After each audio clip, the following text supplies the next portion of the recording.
નમસ્કાર દર્શક મિત્રો, હું છું પરમાર અમરીશા. તમે જોઈ રહ્યા છો લોકસામના ન્યૂઝ. તો જોઈએ આજના સમાચાર. અમરેલીથી અમારા રિપોર્ટર સતીશ રાઠોડ સાથે. જાફરાબાદ મરીન પોલીસે ઇંગ્લિશ દારૂનો જથ્થો ઝડપી પાડતા બુટલેગરોમાં ફફડાટ જોવા મળ્યો છે.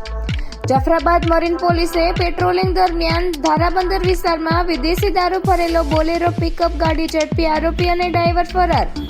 ભારતીય બનાવટની અલગ અલગ બ્રાન્ડની નાની મોટી વિદેશી દારૂની કુલ બોટલો નંગ 3259 જેવી કિંમત ₹9,35,043 તથા મહેન્દ્ર બોલેરો પિકઅપ વાહન GJ 32T1707 જેની કિંમત 3,50,000 મળી કુલ કિંમત ₹12,85,043 મુદ્દામાલ પકડી પાડતી જાફરાબાદ મરીન પોલીસ.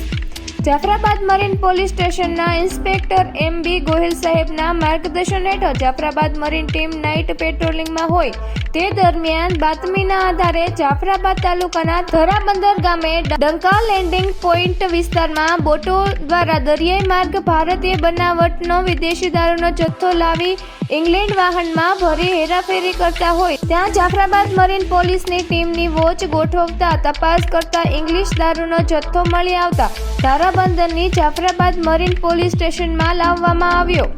રાત્રિના અંધારાનો લાભ લઈ ડ્રાઈવર અને આરોપી ફરાર થઈ ગયા. આરોપી અને ડ્રાઈવર વિરુદ્ધ ગુનો દાખલ કરી મરીન પોલીસ દ્વારા તપાસ ધમધમાટ શરૂ કરવામાં આવ્યો છે. રોડ માર્ગથી દરિયાઈ માર્ગથી થતી દારૂની હેરાફેરી માટે ચાપતો બંદોબસ્ત જરૂરી છે, કારણ કે અવારનવાર ગાંધીના ગુજરાતમાં વિદેશી દારૂની રેલમછેલ છે. તો આજ રોજ પકડવામાં આવેલા વિદેશી દારૂના જથ્થાએ સાબિત કરી બતાવ્યું છે કે બુટલેગરો ગમે તેમ દારૂ ઘુસાડવાના પ્રયત્ન કરી રહ્યા છે. તો ફરી મળીશું એક નવા સમાચાર સાથે. ત્યાં સુધી જોતા રહો લોકસામના ન્યૂઝ.